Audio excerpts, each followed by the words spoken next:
Anda adalah saudari bernama Safa Valerina, berumur 17 tahun, status siswi SMA, putri dari korban dan anak tiri dari terdakwa. Benar, Yang Mulia. Apa yang saudari ketahui mengenai salah satu terdakwa?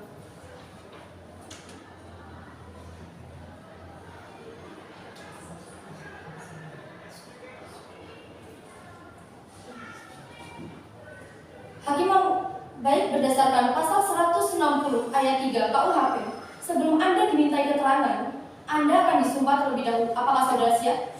Siap, Yang Mulia.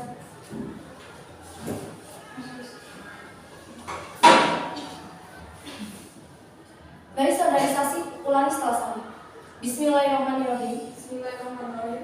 Saya berjanji Saya berjanji sebagai saksi sebagai saksi akan memberikan keterangan akan memberikan keterangan yang benar, tidak lain dari yang sebenarnya. tidak lain dari yang sebenarnya. Semoga Tuhan menolong saya. Semoga Tuhan menolong saya.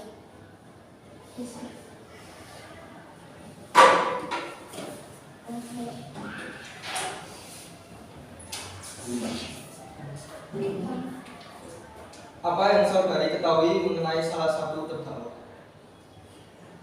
Terdakwa adalah ayah dari saya. Terdakwa adalah ayah dari saya. Dia itu di rumah suka melakukan kekerasan kepada anak saya. Bagaimana hubungan terdakwa dengan korban?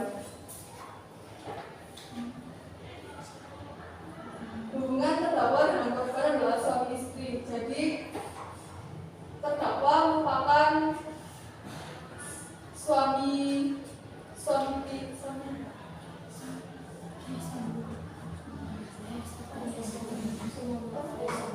ayah suami dari saya. Apakah keduanya melakukan saudari dengan baik semenjak ibu menikah dengan saudara Zidan? Tidak, Yang Mulia. Bentuk perlakuan apa yang diberikan Zidan kepada saudari? Biasanya saya mendengar pertikaian Apakah itu sering terjadi? hampir setiap hari, Yang Mulia. Baik, kepada jaksa penuntut umum, jika ada pertanyaan bisa ditanyakan. Terima kasih, Yang Mulia.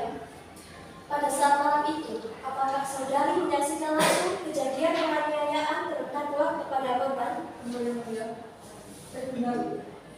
Lalu, dalam kejadian itu, apakah benar bahwa terdakwa mengangkat tangannya kepada korban? Benar. Selanjutnya, saat saudari menemukan korban, apakah yang Anda dapati pada saat itu? Lemas dan tidak sadar. Anda menyaksikan langsung? Menyaksikan. Dan terakhir, sebelumnya, apakah benar terjadi pertikaian sebelum kejadian besar ini? Benar. Sekian, terima kasih, Yang Mulia.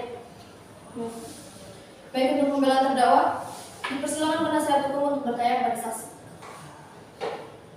Terima kasih, Yang Mulia. Kepada saksi, saya ingin bertanya, selama ini apakah terdakwa pernah melakukan kekerasan kepada Anda?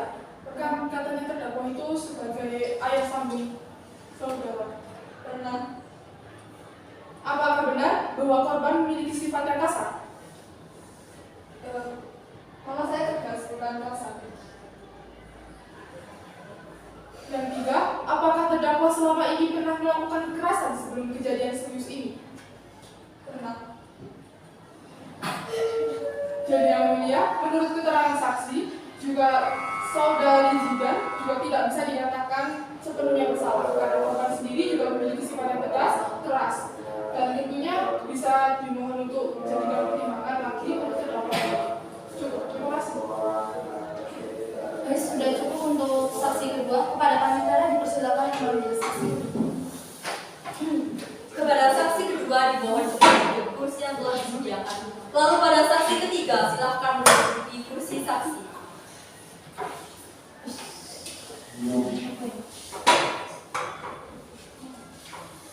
Baik, apakah benar Anda adalah saudara Vigo Prakoso berumur 39 tahun yang bekerja sebagai satpam di rumah korban Iftan?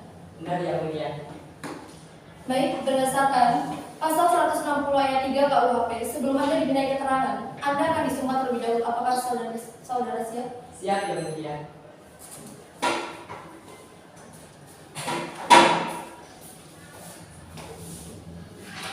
Baik, ikuti setelah saya.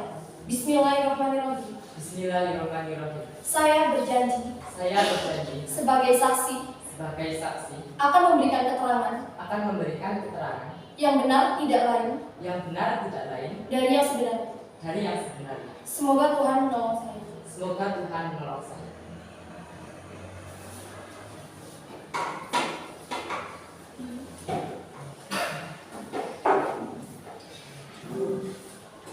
Apakah benar pada saksi hari ini tidak ada tekanan maupun ancaman dari seseorang? Benar. Dan apakah benar Vigo Prakosor dengan usia 39 tahun sebagai satpam di rumah kediaman korban dan pelaku?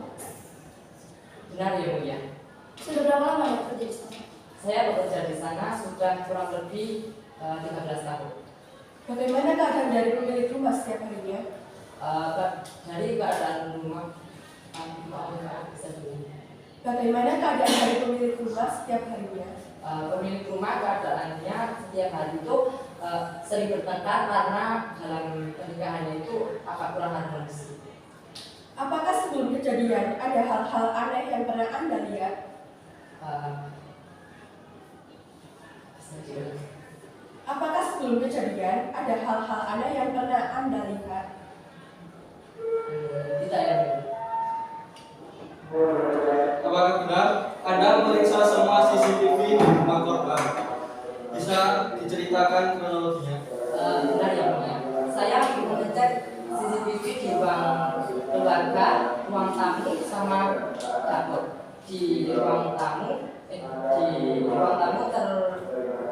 saya melihat dari CCTV memang terjadi pertikaian antara korban sama terdakwa, di mana sang korban dipukul menggunakan vas bunga sama ditampar. Lalu setelah itu si korban ditarik, diseret menuju gudang.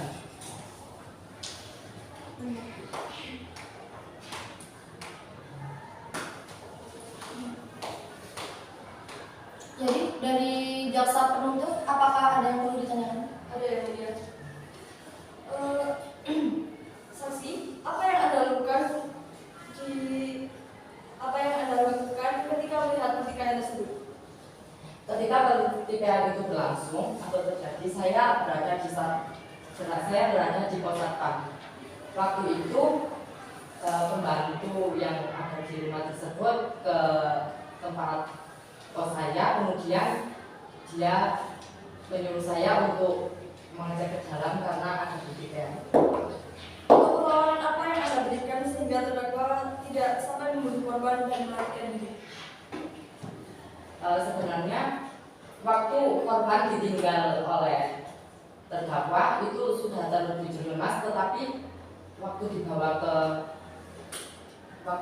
ke rumah sakit masih ada luka. Terima kasih.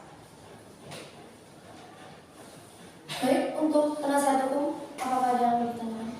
Oke, juga. Terima kasih Yang Mulia. Kepada saksi saya ingin bertanya, apakah rekaman CCTV di ruang tamu, di ruang keluarga maksudnya, menunjukkan bahwa hanya terdakwa yang melakukan kekerasan atau korban juga ikut membela?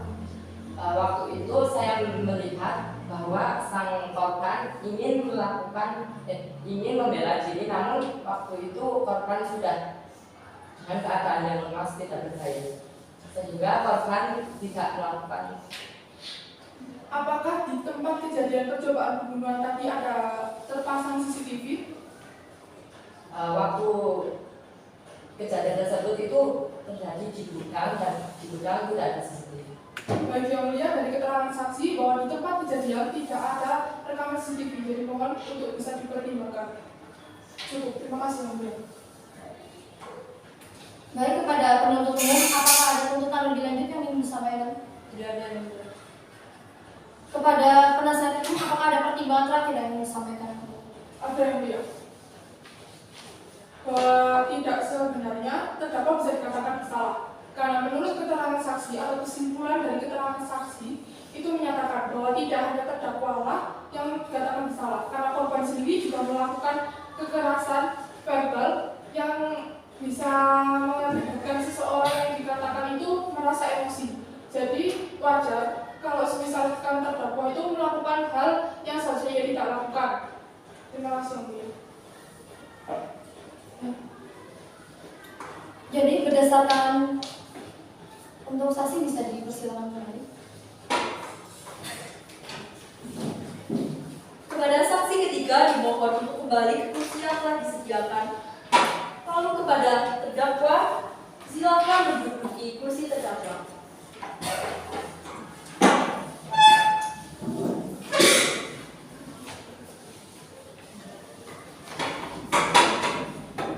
Baik, berdasarkan saksi dan keterangan pada sidang hari ini, 5 Desember 2022 menghasilkan keputusannya ini, Saudari Ardizi dan Prawira dijatuhi hukuman sesuai dengan pasal 354 KUHP, yaitu barang siapa sengaja melukai orang lain, diancam karena melakukan penganiayaan berat dengan pidana penjara paling lama 8 tahun atau denda sebanyak-banyaknya. Sedangkan pada Saudari Risma, sesuai dengan pasal 48 KUHP menyatakan bahwa barang siapa melakukan perbuatan karena pengaruh daya paksa tidak dipidana. Pada keadaan ini, pelaku tindak pidana tidak dapat berbuat hal lain selain tindakan yang dipaksakan kepadanya. Setelah itu, pada korban, berdasarkan pasal 45 ayat 1 UU ITE 2008 yang diubah menjadi pasal 45 ayat 3 UU ITE 2016 terkait penghinaan dan pencemaran nama baik adalah lamanya pemindanaan yang berkurang dari pidana yang paling lama 6 tahun menjadi 4 tahun dengan denda sebesar 750 juta. Ini keputusan terakhir dari persidangan ini yang saya nyatakan sah.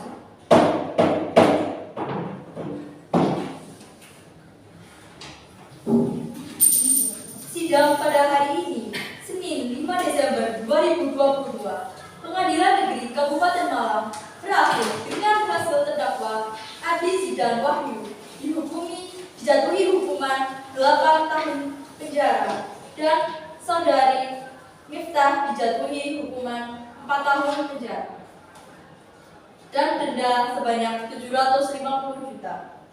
Majelis Hakim dapat meninggalkan ruangan sidang. Hadirin dimohon berdiri.